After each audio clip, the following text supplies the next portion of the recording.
Hello，大家好啊！又係我占星師 Annie，想同大家分享下呢個金牛座新月可以帶俾我哋嘅轉變嘅。Hello，兔孫你好，係啦，係啦，其實今日咧就係金牛座新月，咁每一個新月嘅週期咧，其實都係為我哋打開一個情緒上嘅更新嘅週期，即係好似有啲嘢轉換啦，即係你可以話我哋個情緒唔同咗，或者我哋感覺到有一啲嘢好似生活上嘅態度都唔一樣嘅時候咧，其實我哋就好似有一啲嘢咧就係會新開始啦。咁至於呢個新開始係為咗啲乜嘢呢？即係例如其實就唔可以話情緒好定唔好嘅，咁只可以話呢，你為咗邊一樣嘢覺得重要，為咗邊一樣嘢你覺得猛整，然後嗰樣嘢呢就應該係緊要噶啦。咁而我哋如果唔猛整嘅話，咁我哋應該點樣去真係為咗呢一樣嘢去改變啦？同埋我哋嗰個態度會係點呢？咁其實呢一件事咧，先至係成個新月咧可以帶俾我哋嘅一個轉化嚟嘅，係啦。咁所以咧，即係講真，我哋如果嬲嗰樣嘢，即係話我哋重視。咁我哋重視嘅話，咁我哋有啲乜嘢方法係可以即係去積極啲去改變啦？定係我哋宣泄咗啦？定係我哋真係做過一啲嘢，原來發覺咁樣係唔得呢？咁如果我哋開始清晰呢個方向呢，其實我哋就唔會再咧卡住咗喺嗰樣嘢度，即係總之不停喺度 loop 咯。咁我哋就可以呢，好似有一個新嘅循環啦。係啦，咁呢個新嘅循環咧，真係唔好睇小呢個循環。其實我哋嘅人生咧，都講緊係呢個循環咧，去帶動我哋去經驗一啲我哋覺得值得嘅嘢。咁所以咧，我哋係可以好好把握新月週期咧，係一啲清洗啦，同埋我哋可以係為咗一啲即係開始有個新嘅諗法，有個新嘅意念，去知道有邊啲嘢係重要，然後我哋邁向呢一樣嘢咧，咁就得㗎啦。係啦，咁金牛座咧，其實新月咁，但係咧，因為呢個新月咧係金牛座都算做好尾末段啦。咁所以咧，新月過後咧，其實月亮咧就已經去咗雙子座，咁天王星係雙子座，咁水星咧都會好快轉雙子座，然後太陽咧都過幾日咧就轉嘅啦，即係都好快轉啦。咁所以咧，而家係開始咧，真係有一啲嘢發覺，到底係我哋嘅諗法導致我哋個結果啊？定係我哋真係一路以嚟唔知自己有咁樣嘅諗法呢？咁呢一個改變呢，點解就係話會咁大呢？就係因為我哋如果真係開始改變我哋嘅諗法，同埋我哋開始發覺我哋有啲乜嘢唔對路啊。咁如果係咁嘅話呢，係我哋咪就係要喺呢一方面真係做一啲改變咯。其實換個角度，可能睇嘅嘢已經係完全唔一樣。其實今日咧，點解我會即係用書架做背景咧？其實係因為咧 Office 盞燈咧壞壞地啊，而如果喺翻電腦嗰度咧，佢會好閃啊。咁然後咧，我發覺咧，原來呢一邊做背景咧係個感覺咁唔一樣嘅。Anyway，咁其實咧呢一個咧就好似係我哋真係見到有個畫面唔一樣嘅時候，我哋睇嘢嘅角度或者我哋嘅感受會唔會唔一樣呢？甚至我哋會唔會有第二啲諗法係彈咗出嚟呢？係唔出奇嘅。咁而家呢，真係好好把握雙子座嗰個力量啦，同埋乜嘢係我哋有一啲新嘅意念，同埋我哋未玩過嘅嘢，未試過嘅組合，其實我哋都可能咧要好積極地打開呢個新嘅嘗試。係嘅，咁其實咧而家金牛座呢個新月咧，佢真係話緊俾我哋知，原來有好多嘢一路以嚟，我哋係咪真係忽略咗啦？定係我哋真係而家先至揾到個核心？到底我哋有邊啲嘢？原來呢一個先至係個重點啊！其實個重點好可能就係同資源有關嘅。所以點解話金牛座好現實咧？其實就係哇，咁啊樣樣都係講錢，咁啊梗係現實啦。咁但係咧，其實真係最核心嗰樣嘢咧，真係同金錢係冇直接關係嘅。其實係因為我哋對於能唔能夠開啟嗰樣嘢成為一個新嘅動力有關。咁而呢一種動力背後可以帶動嘅價值咧，咁就係無限。咁所以咧，我哋喺呢一度到底乜嘢係我哋生活嘅態度啦？我哋生活嘅品味啦，咁而且我哋對於自己嘅態度啦，對於別人嘅態度啦，其實呢一樣嘢咧都講緊係我哋會唔會真係知道原來呢一樣嘢先至係叫做值得呢？咁而人同人之間嘅關係，我哋會唔會就真係只係焦點喺個條件入邊，而忽略咗到底即係大家係點樣去真係有互相幫忙啦、互相信任啦？咁當然啦，呢一樣嘢咧都可能牽涉到咧，就係哇，原來不斷咁樣係俾人可能入侵啦，又或者可能有一啲人咧又真係咧即係攞着數啦。咁然後有一啲位咧又真係好似哇，好似太計較喎。咁其實如果係咁嘅話咧，我哋開始發覺到底乜嘢係喺翻自己度，然後令到我哋係可以即係叫feel 到舒服咯。咁或者大家都好似有一個共識，係知道點樣去互相尊重對方嘅時間同埋資源。呢一個位呢，係好可能金牛座新月呢，佢係帶動俾我哋嘅一個新嘅價值同埋力量嚟嘅。咁加埋呢，就係月亮去咗雙子座，同埋水星都去咗雙子座。咁天王星又喺雙子座嘅話呢，其實好可能呢，我哋就係要轉個角度去睇下，到底對方嘅處境係啲乜嘢啦。咁如果我哋喺呢一方面呢，真係從來冇考慮過對方嘅感受，又或者係我哋太多外在嘅條件去衡量一啲叫做本身我哋嘅人嘅本質嘅嘢嘅話呢，即係如果你本質上有好多嘢，其實可能即係同物慾係冇關係嘅，咁但係咧可能又同呢一樣嘢咧，就唔知點解俾人掛咗鈎咧。嗱，咁呢一個咧背後牽涉嘅愛恨啊，即係怨氣啦，咁係好勁嘅，係可以。但係而家咧，可能我哋就係要開始咧去學識點樣去轉化呢一種隱藏嘅怨氣，而變成係一種咧即係欣賞自己嘅力量，咁而令到咧我哋都識得欣賞人哋嘅力量。咁而呢一種嘅流動咧，先至可以令到我哋好似有一啲嘢係可以持續進行嘅。咁係嘅，咁其實有時咧，我哋真係點樣叫做被欣賞，又或者我哋感覺到對方會接受我哋咧，呢個係冇得計嘅。呢一樣嘢咧就係咪直覺咯？咁同埋就係真係啱 key 咯。即係 so call 就係我哋一埋位，其實可能我哋就係知道大家係可能唔知點解就係傾到偈，又或者我哋真係會體諒對方嘅感受。又或者對方都會 sense 到我哋有啲嘢係唔接受定係接受，咁而呢一樣嘢呢，咁當然唔係個個都得啦。咁如果你好慶幸你嘅生活圈子入邊係好多嘢都可以，真係好多人都係咁嘅話呢，咁就恭喜你啦，因為你一定係有好多真心嘅朋友。咁而且呢，你係一定有好多即係我哋叫貴人去幫你。咁但係咧，如果你真係開始發覺咧，點解身邊總係有啲人咧，即係叫好嫌三嫌四啦、厭尖聲悶啦，咁呢啲又好難避免嘅喎。咁到底我哋應該點樣去，即係叫做係咪要處理咧，定係點咧？咁我就覺得咧，如果我哋真係開始知道我哋自己真正嘅定位係點咧，其實就唔需要，即係就唔會俾呢一樣嘢影響到。當然啦，如果我哋仲係內在好受傷，或者我哋真係仲係承受住一種被嫌棄嘅痛苦嘅話咧，咁我覺得咧，呢一樣嘢就開始要知道，原來我哋自己冇嫌棄自己咧，呢一樣嘢先係最緊要嘅。咁尤其是係一啲關於我哋個本身嘅狀態啦、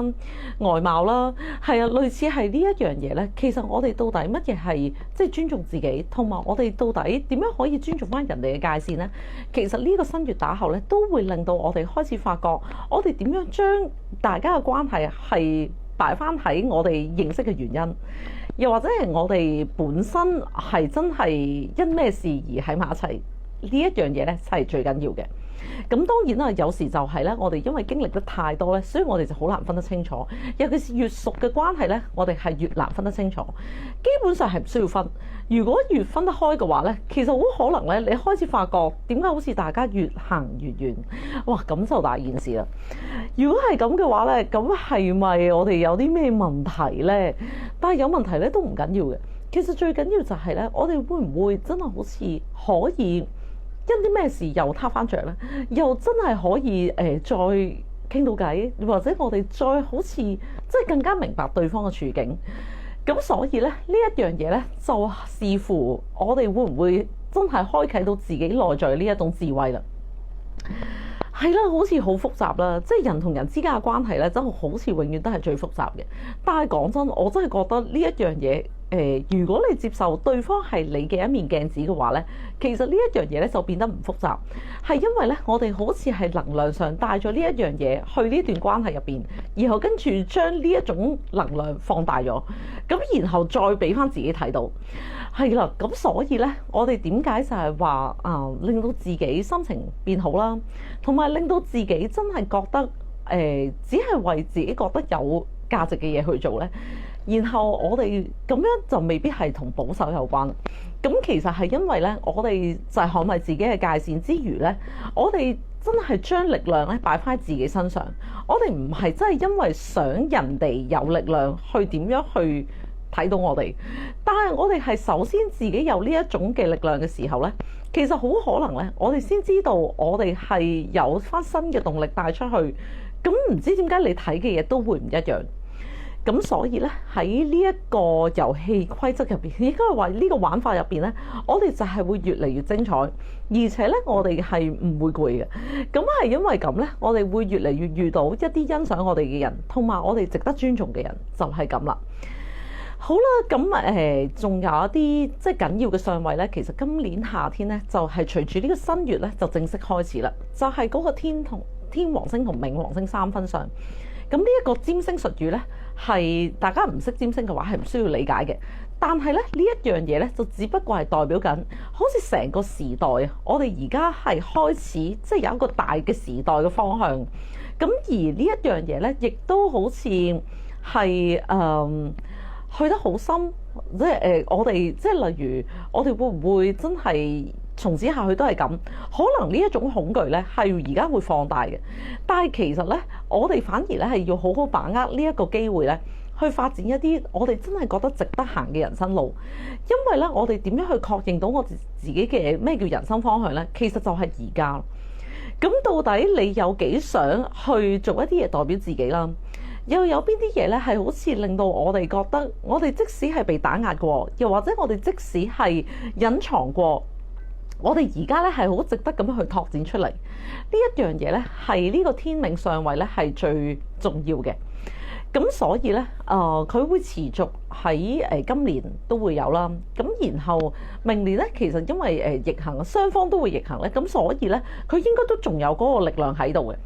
咁所以呢，咁大家就要好好把握機會啦。咁到底有邊啲嘢係好似我哋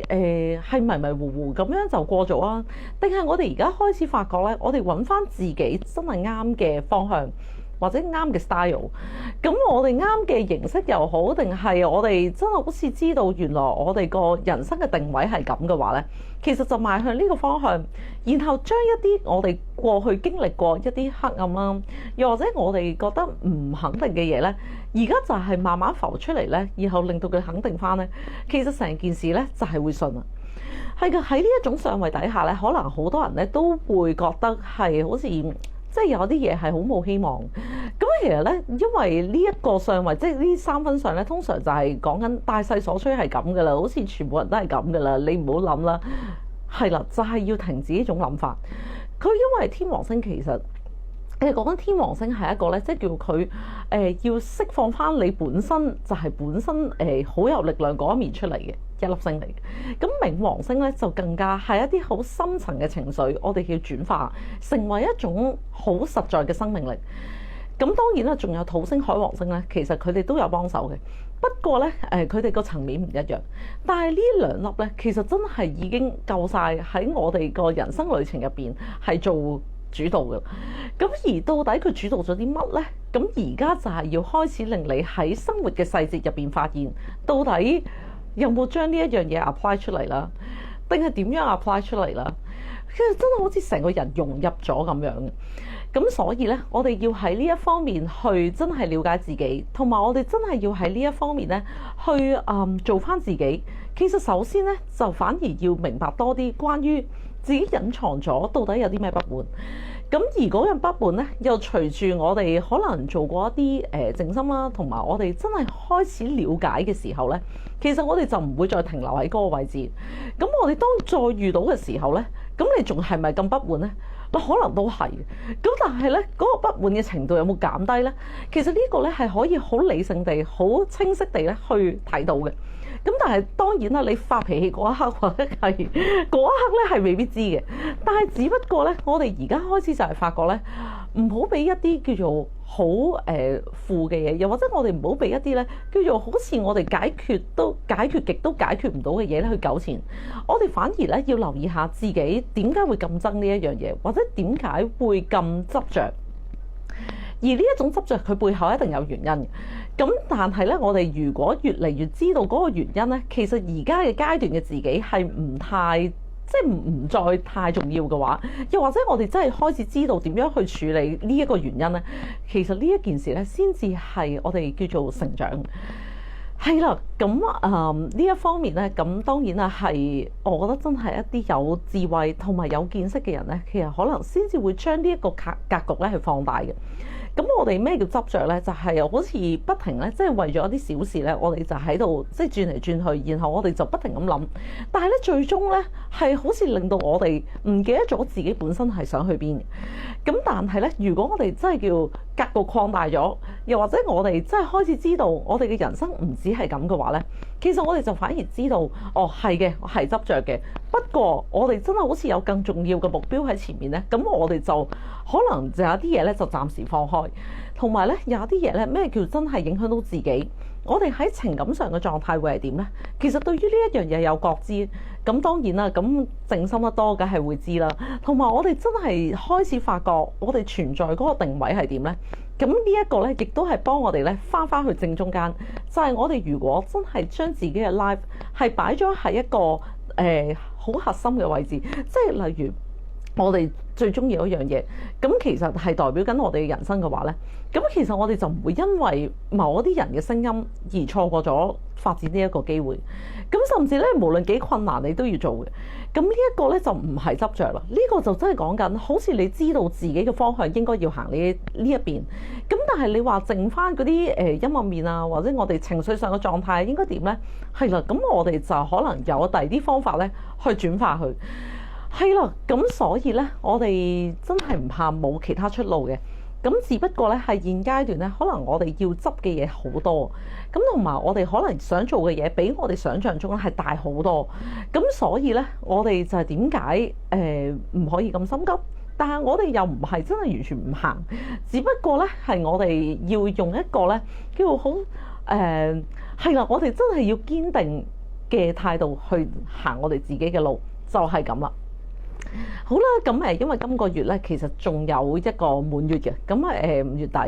咁因為所以咧呢一個月咧係變得即係會比較好精彩，咁就係因為咧我哋有2次咁樣嘅清洗，咁中間新月就循例都一定有嘅，咁而到底我哋想打開啲乜嘢咧？咁可能第2次滿月咧就會更加清晰，到底我哋真正要嘅嘢係啲乜嘢，同埋我哋到底會唔會真係遇見一啲同我哋志同道合嘅朋友？而我哋會唔會又好肯定我哋嘅人生方向同埋內在嘅狀態係隨住我哋一啲唔同嘅經歷咧去轉化過？咁如果我哋真係開始好